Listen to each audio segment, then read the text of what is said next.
What's up, everybody? It's Josh here, back with another Kansas City Chiefs related video. And I had to make an emergency video because we traded for Orlando Brown. Breaking news. I actually uploaded a Brett Veach press conference takeaways right before this. You can go watch that after this if you'd like. But I basically talked about how Brett Veach said the Chiefs are interested in trading for Orlando Brown without actually saying they're interested in trading for Orlando Brown.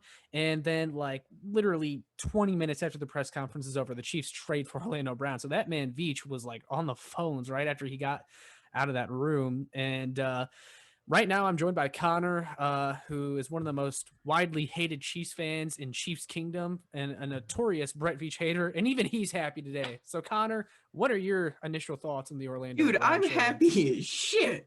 Like, we had the whole thing yesterday, talking about oh, Sam Cosmi or Liam Eichenberg or just whoever could possibly be there at 31. Orlando Brown is better than what any of those guys are going to turn into. Like, the only tackle that I'd say is better than Orlando Brown in this class is like Panay Sewell and maybe Rashawn Slater. Orlando Brown is a beast, dude. And I am so happy that we got him. I remember when the first murmurs of him wanting out of Baltimore because he wanted to be a left tackle started.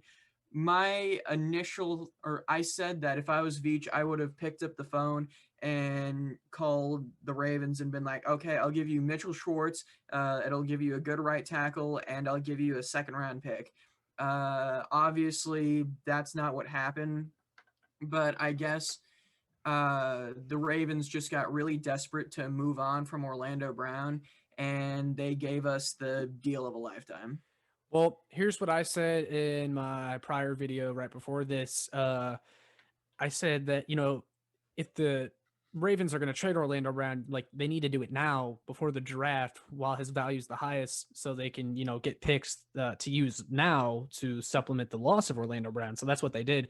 But the surprising part is that they actually traded with us. That was the number one hangup that everyone talked about when discussing an Orlando Brown trade. Are the Ravens seriously going to trade their best asset on the offensive line to their biggest hurdle in the conference? And they did it. And in the process, they gave us a second round pick as well. In the trade, here's the full compensation. Chiefs get Orlando Brown, 2021 pick number 58, and a 2022 sixth round pick. Baltimore gets a 2021 first from us. So our first round pick is essentially Orlando Brown now, which, hey, no brainer. You're getting the sure thing for your 31 pick. And then we gave them our third round pick. So we exchanged our third for the second that they gave us. And then we also gave up one of our fourth rounders and a 2022 fifth round pick, which is a really, really good deal. We didn't give up too much at all. We only gave up one top 100 pick. We gave up our second round, or our third rounder, excuse me, which is in the top 100, but they gave us one back, so we're not really losing anything. So we only gave up a single top 100 pick to make this deal happen. That's insane.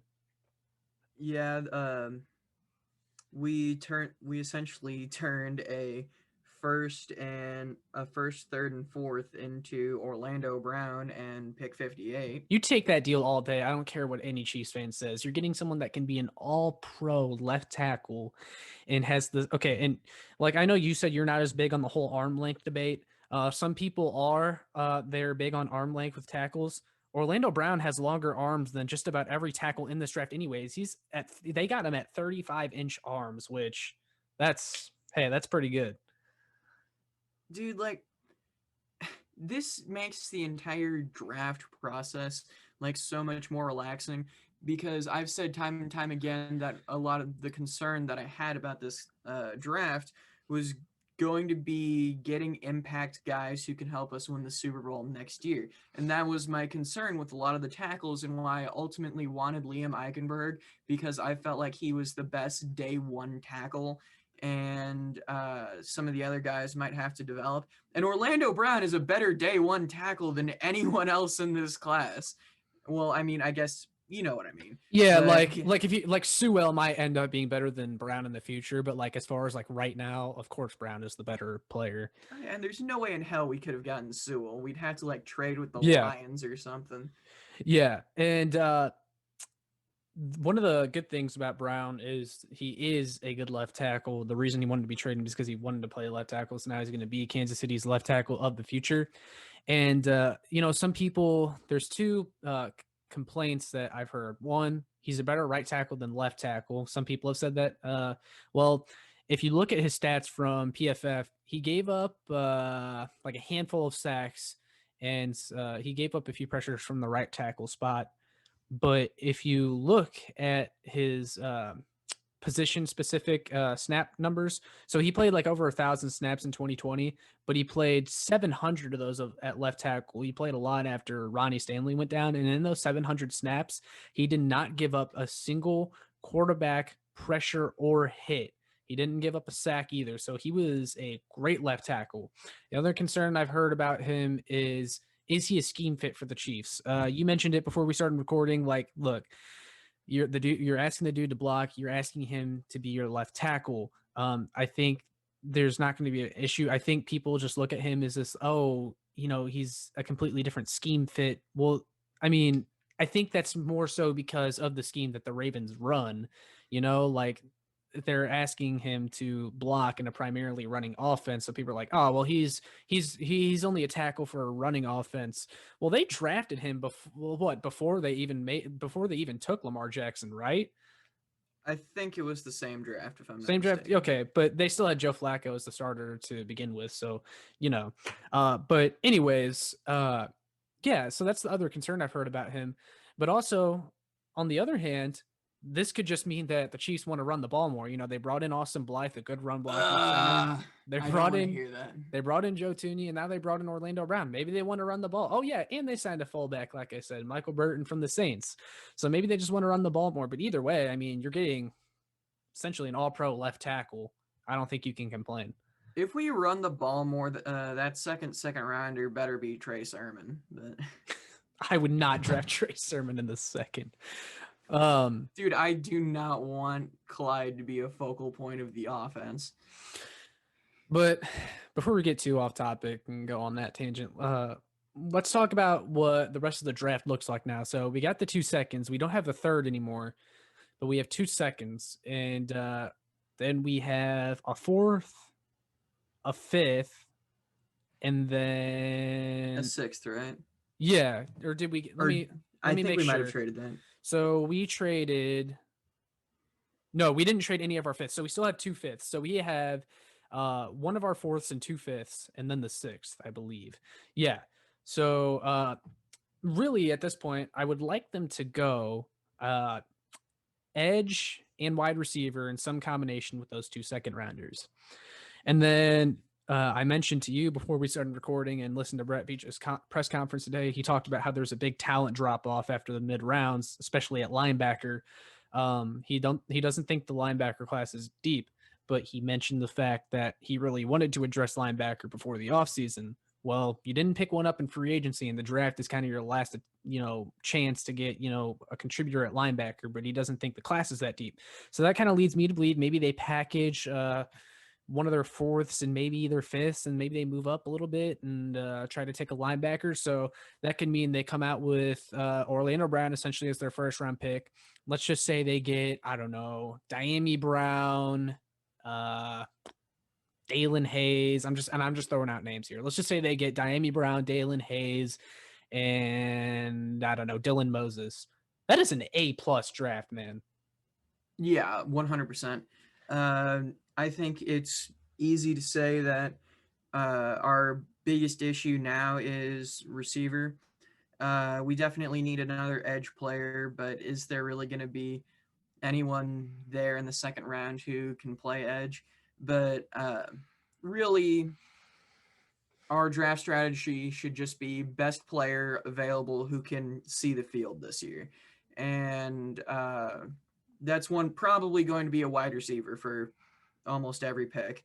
But I could definitely see maybe we in the past few years, we've seen some good edge rushers take a tumble in the draft. So maybe we end up with a good edge player. I don't know, but I'm just really hoping we can get like an Amon Ra or a Daimi Brown receiver who can continue helping this offense. Here's the great thing. We have it now. We're not backed into a corner with a particular need. We've got left tackle out of the way. Our offensive line is pretty much set. They could still get like a high upside guy in the draft if they wanted to. Like if Creed Humphrey is still available in the second round, you're sitting there and you're at like pick 58, like take Creed Humphrey. I don't care. That's a hell of a pick just because he's so good, like too good to pass up, whatever. But the important thing is you're not backed into a corner with one need. Like, we talked about they need a wide receiver, they need an edge, but they can survive without addressing wide receiver. They can survive without necessarily picking up an edge in the second round or something like that. But they couldn't have survived without getting a good left tackle. But now they have a good left tackle. So we got a little bit more freedom now, which is the good thing. I don't think we can survive without a wide receiver too, though. I tend to agree a little bit, but like it's like one of those things where like like they're not in dire need of a wide receiver. Like if I'd say they are. Right okay, now, Byron Pringle is your wide receiver 3, that's and fair. McColl is your 2. So That's fair. That's fair. But you kind of get my point and see what I'm getting I at. understand what you're saying, but I just think like I mean I guess worst case scenario where you bring in Golden Tate, that would be whatever. Um, Right. or screw it, we like guys with the last name Brown. Wink, wink. AB. Bingo. Yeah. One other thing I wanted to touch on though is so Brown is actually entering the last year of his rookie deal. I would maybe expect the Chiefs to talk extension with him now that they traded for him. Usually that's how this goes when you trade for a player on an expiring deal. Do you think we could see an extension anytime soon? I think Ian or something just tweeted about it. Uh, like that we're expected to go into a lot of talks with are expected to go into talks with him now that he's here. Yeah, that I was thinking that would be the case. Oh wait, here we go. Adam Schefter said that he'll set out to get a contract extension, and Ian Rappaport said that he will earn a lucrative extension following the season.